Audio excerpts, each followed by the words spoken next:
Bom dia, boa tarde, boa noite. Eu não sei o momento que você vai encontrar esse material, mas com certeza vai te ajudar.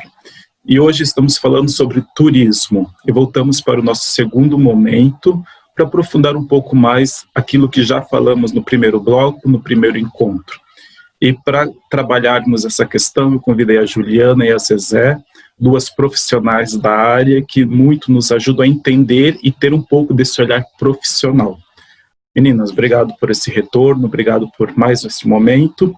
Eu quero começar perguntando para vocês o seguinte: a crise interna que nós vivemos hoje, seja ela da questão da política, da violência, como que todas essas questões sociais e tão sérias no Brasil, a desigualdade, elas influenciam no turismo e na imagem do Brasil lá fora e aqui dentro?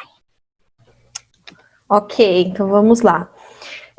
Bom, elas impactam diretamente de forma negativa, inclusive, né, Marcos? Então, quando as pessoas vão conhecer outro país, elas procuram um pouco saber sobre a história, sobre o momento atual que o país se encontra, né? E aí as notícias que chegam para o exterior, que a gente tem visto nos últimos anos, principalmente, são notícias ruins, né? Sobre desigualdade social, sobre a crise política, sobre o próprio turismo sexual, que ainda assim é muito forte no nosso país. Então, tudo isso que chega lá para fora faz com que as pessoas repensem se realmente é um país bacana para eles visitarem, né? Então, eles começam a questionar isso muito. E com relação ao turismo interno, né, para o nosso país, é lógico que ninguém quer viver num país que esteja vivenciando tanta desigualdade social que a gente vê, né, desigualdade social entre estados, entre cidades, né? Às vezes a gente tem uma cidade riquíssima e a outra, né, com tanta dificuldade assim para se manter, né? Então são questões assim muito sérias, mas são questões que a gente não vai resolver do dia para a noite, né? Então a gente tem que sim mostrar o que a gente tem de bom, para que esses impactos negativos eles sejam o quê? Minimizados, né? Para que as pessoas enxerguem o lado bom que a gente tem no país, que são vários, né, que a gente tem muita coisa boa aqui no nosso país, para que essas coisas, né, que são veiculadas principalmente lá fora, elas sejam minimizadas, né, para que as pessoas falam, não, tá, a questão da segurança pública no país é ruim, mas, poxa, eles têm atrativos incríveis, eles têm uma gastronomia, eles têm um povo muito bacana que vale a pena eu conhecer e colocar essa segurança em risco, sabe? Então, é uma questão bem polêmica, inclusive, né? Mas que aí a gente tem que trabalhar, inclusive, as políticas públicas para o que vai ser divulgado lá fora, né?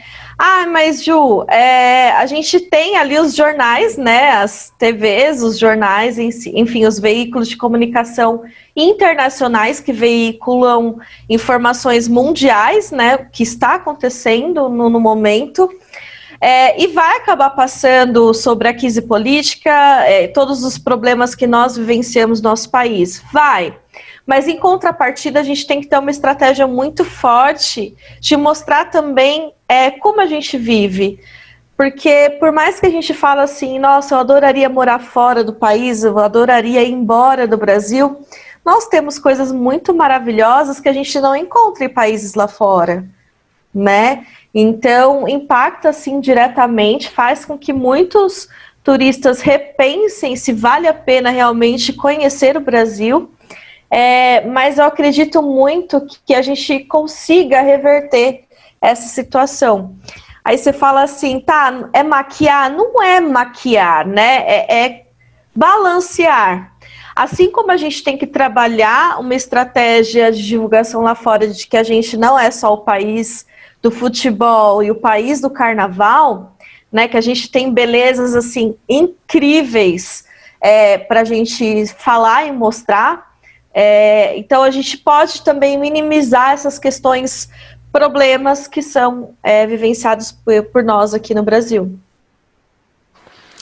Complementando a fala também da Juliana, alguns pontos eu acho que é importante também a gente destacar, É que problemas não são particularidades só do Brasil. Outros países também têm os seus problemas. Se a gente pensar, por exemplo, em 2001, com os atentados que os Estados Unidos sofreram, e como eles conseguiram reverter isso, porque aconteceu nas mais visitadas do mundo, que é Nova York, como foi feito esse trabalho de reversão para que eles também pudessem depois receber os turistas. Também uma particularidade ali da Europa, né? Alguns países ali também sofrem bastante com esse tipo de situação, e como eles conseguem reverter. Eu acho que a gente tem que ter um olhar, de repente, para esses países e aprender com eles como que eles conseguiram superar esses obstáculos. É difícil, sim, aqui no Brasil a gente tem uma série de dificuldades, como a Juliana já apontou, mas também me lembro muito bem de uma pesquisa há alguns anos atrás que foi feita com um turista de fora, perguntando o que ele realmente, qual foi o maior empecilho, o que ele achou mais difícil aqui no nosso país, qual foi o ponto de insegurança deles, e logo de cara a gente pensa, o cara deve ter falado sobre a segurança nas ruas, deve ter falado de outros problemas, mas o ponto em questão, o principal que foi levantado foi a sinalização, que eles tinham problemas com a sinalização, porque tudo que estava sinalizado em português. Não tinha lá o inglês e o espanhol para eles poderem se identificar e, de repente, chegar até os locais. O pouco que tinha, né? O pouco que tinha. O pouco que tinha. Porque quando eu percebo muito, só te cortando um pouquinho, eu percebo muito isso quando eu vou para fora. Eu viajo bastante o Brasil. E tem lugar que não tem placa, que não tem indicação, que você tem que ficar perguntando, parando. Exatamente. E aí se tem também a barreira da língua, porque são números assustadores, porque quando você se comunica em qualquer outro lugar do mundo, você tem que se comunicar através do inglês, que é, né, o idioma que realmente, vamos dizer, predomina. E um levantamento também feito aqui no Brasil, há uns anos atrás, revelou que 5% da população no Brasil fala inglês fluente. Então são trabalhos de formiguinha, novamente colocando nesses termos, que a gente vai ter que fazer para trabalharmos a nossa imagem, esses aspectos positivos que a Juliana está colocando, capacitar todo mundo que está envolvido no setor, para se ter realmente essa visão de que tem uma coisa bacana que nós temos, que eu acho que a gente vai ter que também trazer muito à tona e destacar isso perante todo o cenário que a gente tem de dificuldades. É que o brasileiro, ele é extremamente hospitaleiro. Então, isso é um dos pontos mais positivos que a gente identifica quando a gente está trabalhando o nosso país. Então, trazer essas coisas boas, trazer isso, mostrar, não é tampar o sol com a peneira, a gente não quer fazer isso, não tem nem como, mas é como a Juliana colocou, é equilibrar a balança aí, tá? Nesses pontos negativos que nós temos, são difíceis, muitas vezes nos afetam, nos impactam diretamente, mas o turista, eu estou focando de fora porque ele traz também outros turistas. Um número grande, Marcos, se você for pesquisar e analisar, daqueles que retornariam para o nosso país, com todas essas dificuldades que nós temos, porque nós temos também coisas muito boas que precisam ser ressaltadas. Mas eu vou alfinetar um pouquinho mais essa pergunta. E a questão do turismo sexual no Brasil? É uma realidade, né? A gente não pode tapar os olhos e fingir que não existe. Inclusive, existem anos de estudos para combater isso, até mesmo monografias, né? Trabalhos de conclusão de curso de formandos, enfim, trabalhando toda essa questão. Mas o que acontece, né? Por conta dessa desigualdade social, né? A gente tem, sim, em alguns estados, muito mais forte do que até a gente imagina, né, que o turismo sexual aconteça. Isso é muito triste, mas virou modo de vida e de sustento de muitas famílias, né? Então, mais uma vez, eu entro aqui para falar que as políticas públicas têm um papel imprescindível nisso, né? Porque é uma coisa que iniciou com desigualdade social, né, com miséria, que teve procura. Se tem procura, tem uma demanda, e se tem demanda, tem o produto, né, que é o turismo sexual. E aí o que é mais triste, que a gente tem hoje agências fora do Brasil agenciando, né, então trabalhando o roteiro turístico para o passageiro dele, para o turista, e que a hora que ele chega aqui no Brasil, ele já tem até o turismo sexual dentro do pacote dele. Né? Então, isso é uma coisa já que políticas públicas não é nem só mais internamente no Brasil, já tem que ser trabalhado fora, né, a nível internacional. Então, assim, é uma situação muito delicada, que até hoje a gente fala assim, tem fórmula mágica? Não tem. Né, porque é uma coisa que já está enraizada e que vou te falar que em algumas regiões do Brasil já é cultural. A menina, né, e agora a gente tem os rapazes, que nasce, que tem ali, que vive naquele núcleo familiar, ele já sabe que vai ser esse o futuro dele. Isso é muito, muito triste, né, mas que é uma realidade que a gente tem que discutir mais, que a gente tem que trabalhar mais, mas que eu vejo muito mais como uma... Como é que poderia falar isso? Que as políticas públicas não trabalham essa questão de forma alguma. Mas como um meio de sobrevivência para quem faz? Por ser um meio de sobrevivência para quem faz, né? Então, teria que ser feito um trabalho muito forte internamente, primeiramente, para depois trabalhar políticas públicas internacionais, porque se a gente sabe, se eles sabem que tem, né, uma oferta aqui, eles vão continuar mandando turista estrangeiro principalmente, tá? Porque o maior consumidor do turismo sexual hoje é o turista internacional.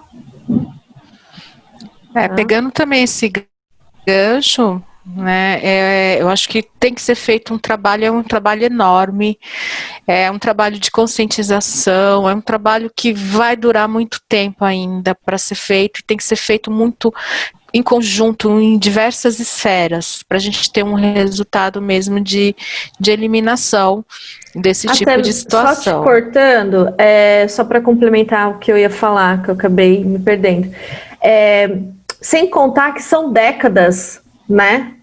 São décadas que o turismo sexual acontece. Então, quem nasce, quem vive nessas regiões que são exploradas, né? Eles tratam isso já como normal. Olha que absurdo, né? Culturalmente falando, eles vivem nesse ambiente e que, por eles não conhecerem o que seria o normal, eles tratam aquilo como normal. É horrível isso, o que eu estou falando aqui, né? Mas é o que acontece, né? É um ponto extremamente delicado, como a gente está colocando, que tem que ser trabalhado novamente por diversas esferas, e a imagem também do nosso país, lá fora, ela é pontuada em vários estereótipos, então isso tem que começar a mudar também. Acho que é um primeiro passo, de repente, é mostrar que nós não somos... Essa questão, rapidinho colocando, do turismo sexual e dos estrangeiros lá fora, isso é muito evidenciado, de repente, em épocas como o carnaval, que tem um avanço maior até mesmo desse tipo de turismo. Porque é mostrado um lado do carnaval que talvez no imaginário se coloque isso, né, que o Brasil é um país ali, né, que todo mundo é fácil, não sei o quê. Então, qual que é a imagem? Eu acho que o trabalho com a imagem do nosso país, ela tem que ser reformulada. A gente tem que pegar outros pontos fortes e focar nisso e tirar um pouco, de repente, dessa questão da sensualização da mulher brasileira, de repente, que isso é muito passado também lá fora, que as praias... Assim, eu não tô querendo ser careta nem nada, mas eu acho que é um trabalho de fortalecimento mas é um outro olhar, trazer um outro olhar para outras coisas e não só ficar, sabe, batendo na tecla que é só isso. Acho que é mais... Não sei se eu fui clara nesse sentido, quando eu tô querendo trazer esse ponto de vista. Mudar o enfoque de como apresentar o país. Exato. Uhum. Exatamente. Meninas, e vocês falaram muito da questão das políticas públicas, e aí eu observo muitas vezes que entra um prefeito ou um governador, né, que às vezes trabalham muito mais próximos disso, e aí tem todo um projeto de turismo, revitaliza uma parte da cidade, faz isso, não sei o quê, trocou o governo, para tudo, muda a prioridade.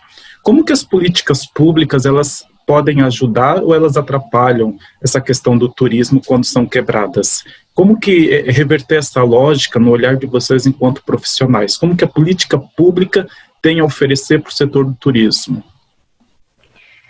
Vamos lá. Políticas públicas para o turismo é ainda um maior desafio que a gente tem no nosso país, né? Primeiramente, por exemplo, a gente não tem hoje uma legislação que faça com que os secretários de turismo tenham que ser turismólogo, né? Ou que ele tenha que ter uma experiência na área de turismo, com planejamento, para que ele possa assumir, né, uma secretaria de turismo. Então, o que acontece, né? As secretarias acabam sendo...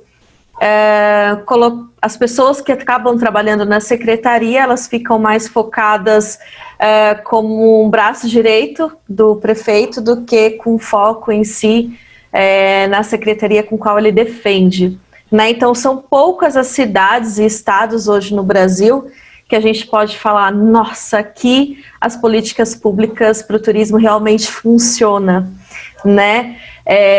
E aí o que acontece? Hoje o que a gente tem é essa realidade, né, Marcos, de que sai uma gestão, entra outra gestão, parece que esquece de tudo de bom que estava sendo feito na gestão anterior, porque sempre se tem coisas boas e ruins, né? Então ao invés de pegar as coisas boas e dar continuidade, né, as coisas são boas e ruins, são deixadas de lado e começa tudo de novo. Eu vejo situações e trago até cases para a sala de aula de praças sendo restauradas, que na verdade não foram restauradas, foram derrubadas, foram construídos pontes, chafariz, aí vem uma outra gestão, derruba tudo, coloca banco, cimento, árvore, sabe? É uma coisa assim, é um retrabalho e um desgaste econômico e financeiro, né, da cidade desnecessário.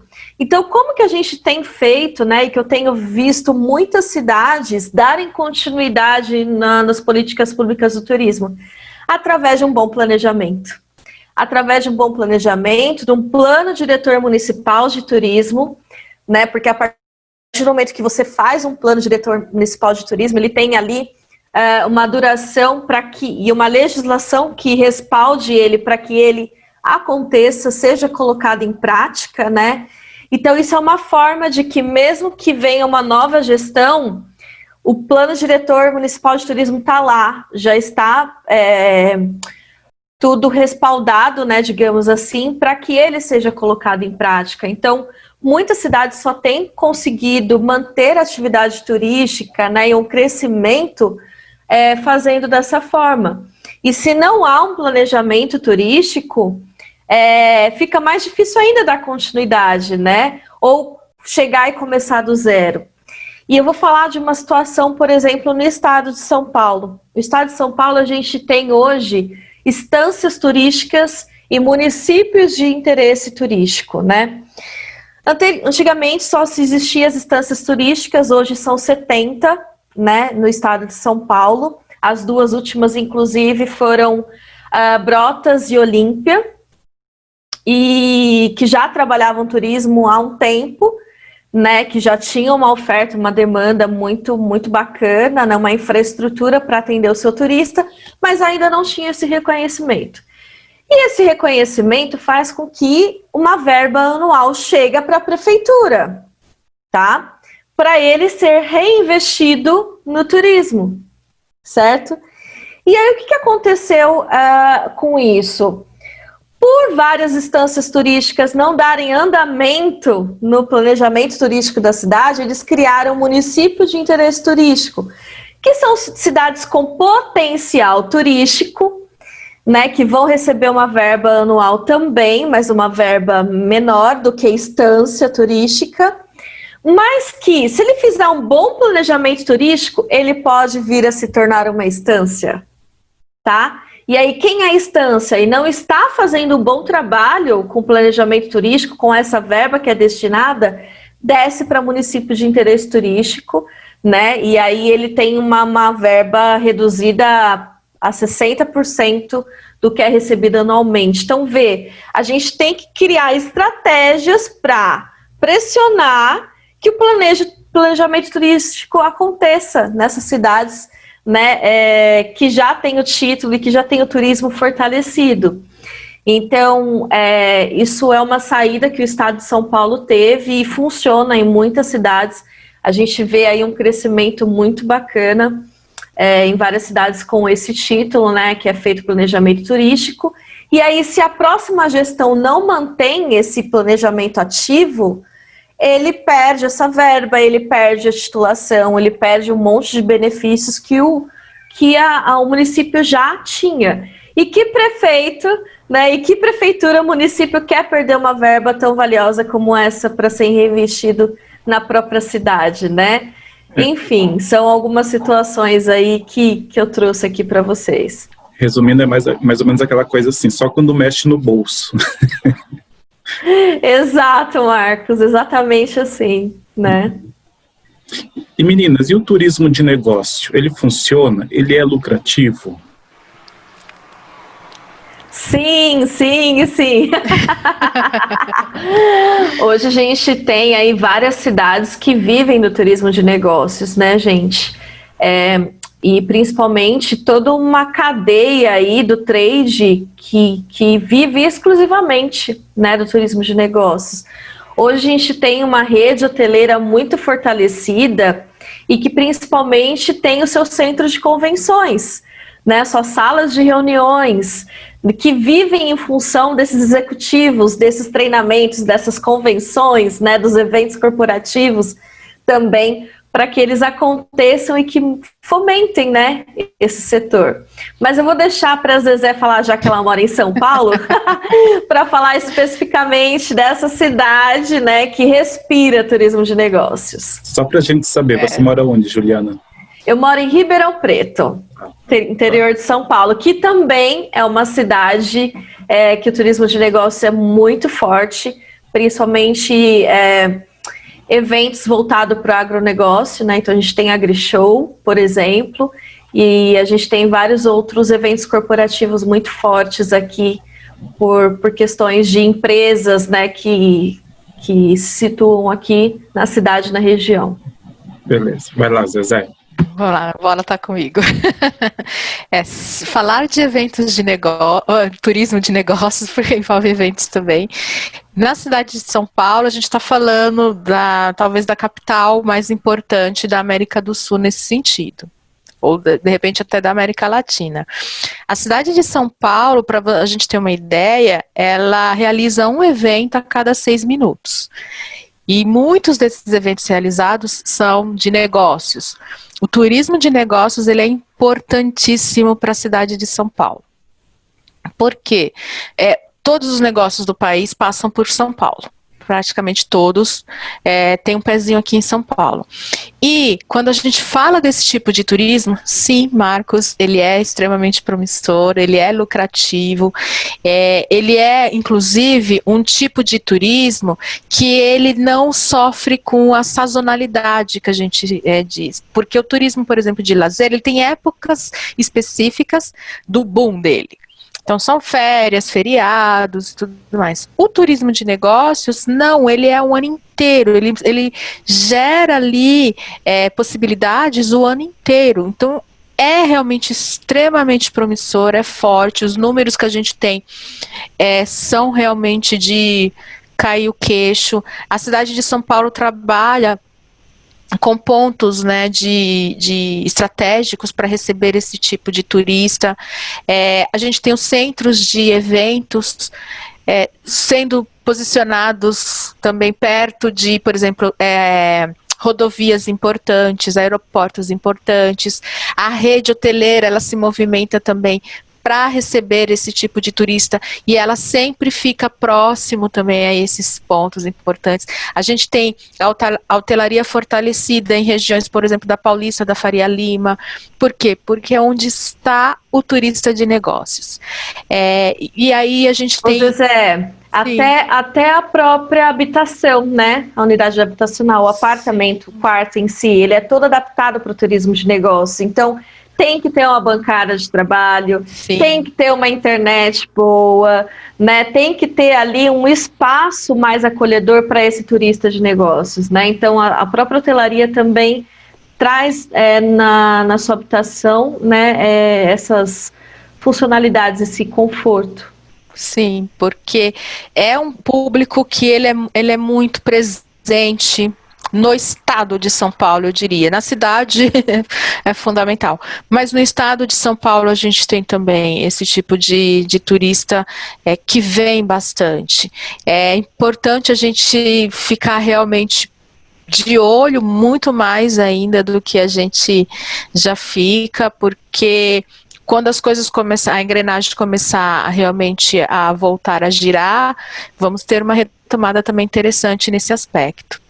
Às vezes e além das empresas e dos hotéis, quem mais ganha com o serviço, com o evento de turismo, com o setor de turismo de negócios? O turismo de negócios, ele movimenta também, a gente tem a geração de empregos indiretos muito forte. Pensa bem, eu estou recebendo um grupo de empresários que vai participar de um evento importante aqui na nossa cidade. Esse pessoal, eles vão ter que se alimentar em algum lugar. Então já tem ali, eles vão ter que usar um táxi ou um Uber ou alguma coisa, já também movimenta. Então assim, o braço mesmo, ele é maior do que, ele não fica só ali nos segmentos do turismo, ele vai muito além.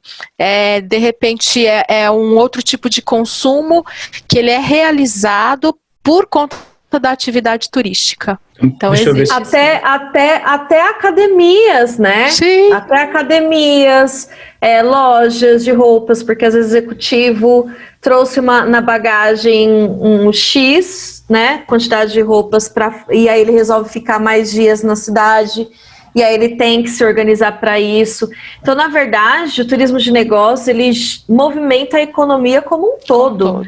Né, da cidade. Deixa eu ver se como leigo eu entendi. Então o cara vem pro evento dele, então durante o período comercial ele está lá no centro de convenções, mas à noite ele sai para ir no teatro, ele sai para ir no restaurante, ele sai, e aí ele está gastando e está girando a máquina da economia. É dessa forma que o turismo de negócio é lucrativo para quem não é do meio empresarial? Também. Sim, também. Se você for pensar, até mesmo numa coisa interessante, eu vou trazer um exemplo de um evento que ele é disputado já há muitos anos por outras cidades, e a gente reza para que ele fique aqui com a gente o maior tempo possível, que é a Fórmula 1. Você fala, mas a Fórmula 1 é um evento que ele é mais de lazer, não sei o quê. Ok, mas o volume de negócios que a Fórmula 1 gera é enorme. Até mesmo outras feiras grandes são realizadas, por exemplo, o Salão do Automóvel, pensando nesse público da Fórmula 1. E aqui a Fórmula 1 ela é um case interessante, porque ela acontece ali em Interlagos e tudo mais. Só para você entender essa relação indireta que o turismo pode trazer em outros tipos de movimentação financeira. O cara que ele tem lá a casinha dele, perto do autódromo em época de Fórmula 1, ele aluga a laje dele para que outras pessoas possam ir até lá e ver, nem que seja escutar o motor dos carros. Aquele cara que, tipo, eu preciso fazer um dinheirinho aqui, vou pegar um engradado de cerveja, vou lá, vou vender na porta da Fórmula 1. Então, até são ações até mais simples, mas que estão gerando renda para alguém naquele momento. Isso pega um pouquinho também da questão dos eventos realizados na nossa cidade. Isso é importantíssimo, a gente ter essa consciência de que não é só ali pontualmente. Tá? E até só a questão da infraestrutura, né? Então, se você parar para analisar, o turista de negócios, ele é exigente, né? Porque ele gosta do que é prático, do que é eficiente, né? Ele é muito exigente. Então acaba com que a infraestrutura dessa cidade, né, dessa localidade, acaba se adequando, né, para esse tipo de turista e que de certa forma o público, a população que ali vive, se beneficia também. A gente tem que pensar nisso. Eu vejo isso muito pelo trem, né? O trem que vai para Interlagos é totalmente diferente do trem que vai para outras regiões da nossa cidade aqui. Mas, menina, nós temos 7 minutos e eu queria perguntar para vocês, olha, foi muito rápido. Eu queria perguntar para vocês o seguinte, vocês são professoras e a gente falou muito aqui, nós conversamos muito sobre a questão da profissionalização. Uma pessoa que quer, por exemplo, se profissionalizar, quer trabalhar na área de turismo, seja com negócio próprio ou no hotel, enfim, numa agência, mas ela sente a necessidade de uma profissionalização. Mas muitos ainda têm um pouco de receio em questão do curso técnico. Como que o curso técnico pode ajudar essa pessoa a ser um profissional de qualidade nesta área do turismo? 6 minutos e meio. Lá. Vamos ser breves. Bom, eu sou suspeita para falar de curso técnico, porque a minha primeira formação na área de turismo foi técnico em turismo, tá? Eu não vou nem falar que a Zezé foi minha professora, inclusive. Tá? E aí, o que é bacana, né? Então, quem está no estado de São Paulo e está assistindo aqui esse vídeo... para quem não sabe, a gente tem o Centro Paula Souza, que tem os cursos técnicos maravilhosos dentro do setor de turismo. Então tem técnico em eventos, agenciamento de viagens, guia de turismo, turismo receptivo, cozinha, né, que é relacionada à gastronomia, tem de hospedagem, que é hotelaria, enfim. Tem uma infinidade de cursos técnicos. E o que eu acho muito bacana do curso técnico? Ele traz praticidade e alia muito mais a prática à teoria, né? Então, são cursos muito mais práticos do que teóricos. Então, eu falo até que depois que eu fiz a minha graduação, o meu técnico foi tão maravilhoso que a minha graduação, ela chegou a ser mais um complemento do que um curso em si, né? A faculdade em si. Porque o curso técnico, ele realmente tem esse poder de uma forma de 1 ano a 1 ano e meio, trazer todo esse conteúdo e essa base para esse profissional. E aí a Zezé vai poder falar um pouquinho mais do que a gente trabalha com os alunos. Sim, essa questão das práticas envolvidas nos cursos técnicos, além de ser cursos mais rápidos também, coloca mais o aluno em evidência com a prática mesmo do dia a dia, o que ele vai executar ali no dia a dia. É como a Juliana falou, muitas vezes a gente procura uma universidade, uma faculdade, mas um curso técnico, ele te coloca frente a frente com essas práticas, elas são muito mais vivenciadas. Então, eu acho que aí está o grande diferencial, quando você procura um curso técnico para realizar na área de turismo. E é extremamente importante a gente ver também como primeiro caminho para o aluno se inserir no mercado através de estágios também. E aí fica a questão do reconhecimento do técnico no mercado, que é importante, a abertura para novas oportunidades, novas colocações, empreendedorismo dentro também da área. Tudo isso a gente vivencia nos cursos técnicos do nosso eixo. Então é importante se ter esse olhar, esse carinho para essa formação, que ela é riquíssima. Abrange realmente, o cara sai formado ali completo, vamos resumir aqui, porque a gente tem poucos minutos. Porque a gente trabalha competências e habilidades para fazer dele um bom profissional, não só naquilo que ele está executando, né, como técnica da área, mas como um profissional. Então a gente trabalha a questão de asseio pessoal, a questão de postura, de pontualidade, comprometimento, de cultura. A gente trabalha tantas coisas que eles saem dali muito bem preparados para o mercado, né? E aí, só para fazer esse fechamento, que é muito bacana, que hoje a gente tem alunos que procuram o curso porque não sabem se é isso mesmo que querem. Ou pessoas que estão em transição de carreira. Eu sou formada em administração, mas eu sempre quis trabalhar com turismo, então eu vim fazer o curso técnico. Ou pessoas que viu ali uma oportunidade, porque os cursos do Centro Paulo Souza são gratuitos, né? Então, é isso que eu quero fazer de faculdade, mas enquanto eu não tenho condições financeiras, eu vou investir no curso técnico, né? Enfim, eu falo do estado de São Paulo, mas a gente sabe que em outros estados a gente tem várias instituições de ensino que tem o curso técnico, né? Enfim, eu sou apaixonada por essa forma de trazer conhecimentos para o pessoal. Olha, vocês me deixaram com vontade de fazer aula também, de ser aluno do curso técnico. Bora! Venha! Venha!